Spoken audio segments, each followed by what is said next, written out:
Mr. Small, buy what your heart grieves. Mr. Small was very small, probably the smallest person you've ever seen in your whole life, or perhaps the smallest person you've ever seen in your whole life, because he was so small. You probably wouldn't see him anyway. Mr. Small was about as big as a pin, which isn't very big at all, so perhaps we should say that Mr. Small was as small as a pin. Mr. Small lived in a small house underneath a daisy at the bottom of Mr. Robinson's garden. It was a very nice house, although very tiny, and it suited Mr. Small. Mr. Small very well indeed. He liked living there. This story is all about the time Mr. Small decided to get a job. The trouble was, what sort of job could Mr. Small do? After all, there aren't many small jobs. Mr. Small had thought about it for a long time, but hadn't had any ideas. Not one. He was thinking about it now, which he was having lunch. He was having half a pea, 1 crumb, and a drop of lemonade. Mr. Small thought while he was eating his big lunch about how his thinking just made him thirsty, so he had another drop of lemonade. I know, he thought to himself, after lunch I'll go and see Mr. Robinson and ask his advice. So after lunch, he left his house and walked to Mr. Robinson's house at the top of the garden. It was quite a long walk for somebody to eat as small as Mr. Small. And halfway there, he stopped for a rest. He sat on the pebble, feeling quite out of breath. A worm crawled by and stopped. "Good afternoon, Mr. Small," said the worm. "Good afternoon, Walter," said Mr. Small to the worm. Whom you him quite well. "Out for work, are you?" asked Walter. "Going to see Mr. Robinson," replied Mr. Small. "Oh," said the waiter, "about a job." "Oh," said Walter, "about a job," added Mr. Small. "Oh," said Walter, the worm again, and crawled off. Walter was a worm of very few words.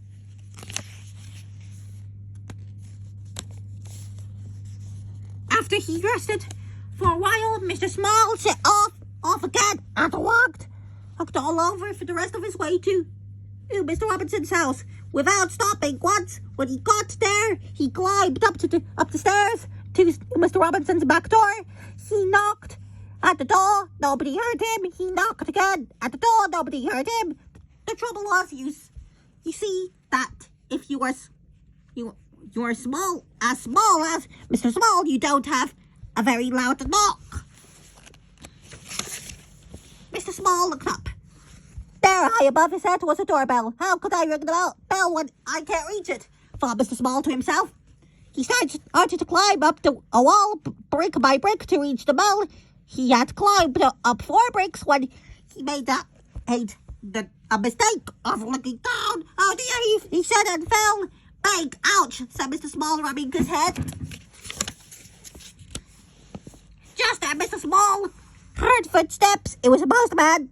The postman came to the door, posted his letters, and was just about to leave when he heard a voice. "Hello," said the voice. The postman looked down. "Hello," he said to Mr. Small. "Who are you?" "I'm Mr. Small," said Mr. Small. "Will you ring the bell for me?" "Of course I will," replied the postman. In answer to Mr. Small's question, and reaching out, he pressed the bell with his finger. "Thank you," said Mr. Small. "Oh, my pleasure," said the postman, and off he went. Mr. Small heard footsteps coming to the door.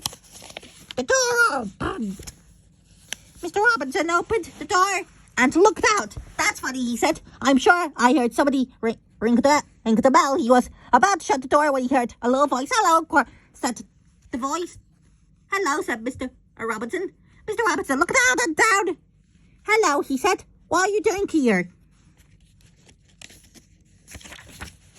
I've come to ask your advice, said Mr. Small to Mr. Robinson. Well, said Mr. Robinson, you'd better come in and have a talk. Mr. Small followed Mr. Robinson into the house and perched on the arm of Mr. Robinson's favourite chair. He told him how he couldn't think of a job that he could do. Mr. Robinson sipped a cup of tea and listened. So you see, Mr. Small explained how difficult it is.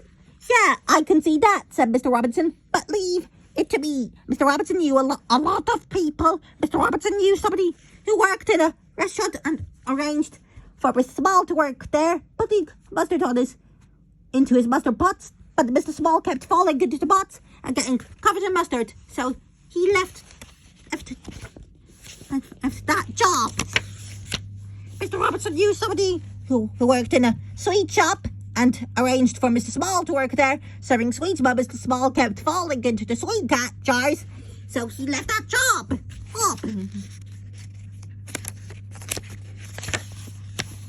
Mr. Robinson knew somebody who worked in a place where they made matches and arranged for Mr. Small to work there, packing matches into boxes, but Mr. Small kept getting shot in the boxes with the matches, so he left that job.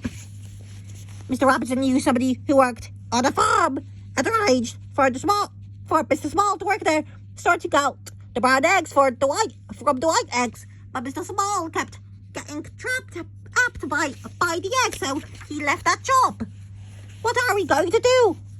With you? Mr. Robinson asked Mr. Small one evening. Oh no, said Mr. Small in a small voice. I've got an idea, said Mr. Robinson. I know there's somebody who writes children's books. Perhaps you could work for them. So the following day, Mr. Robinson took Mr. Small to meet the man who wrote children's books. Could I work for you, Mr. Small? Asked the man. Yes, you can, replied the man. Pass me that pencil and tell me all about the jobs you've been doing. Then I'll write a book about it. I'll call it Mr. Small, he added. But children won't want to read a book all about me, explained Mr. Small. Yes, they will, replied the man. They'll like it. It's very much. And you did, didn't you? The narration was by me told. Let's go and sing a song, shall we? Oh yeah, let's go!